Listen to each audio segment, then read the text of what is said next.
To create a Mad Libs generator in Python, follow these comprehensive step-by-step instructions. Start by opening your preferred text editor or integrated development environment, IDE, where you'll write your Python code. This could be VS Code, PyCharm, or even a simple editor like Notepad++. Begin your program with a welcome message to greet the user. Use the print function to display a message like "Welcome to the Mad Libs generator." You might also add another print statement to instruct the user to provide words for the story, such as "Please provide the following words." Next, you'll need to gather words from the user to fill into your Mad Libs story.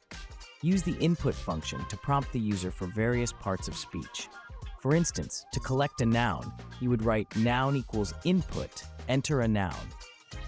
Repeat this step for other required words, such as a plural noun, a verb in past tense, an adverb, and an adjective. Assign each input to a variable for later use in the story. With all the necessary words collected, it's time to create your story template. This template will be a string that contains placeholders for the parts of speech you've collected. You can define a multi-line string using triple quotes for readability, inserting placeholders like noun, plural noun, verb, adverb, and adjective, where you want the user's words to appear in the story.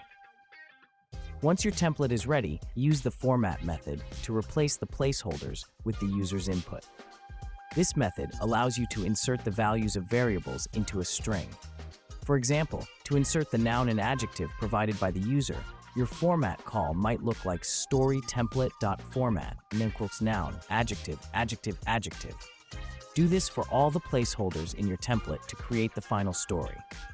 Now that your story is complete with the user's words, print it out to share the result. Use another print function to display a message like "Here's your story," followed by the print story to show the generated story. Finally, conclude your program with a thank you message to the user for playing your Mad Libs generator, such as "Thanks for playing the Mad Libs generator."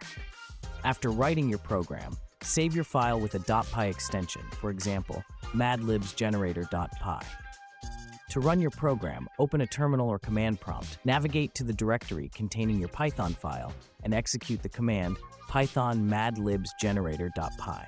Follow the prompts to enter words, and enjoy the story your program generates.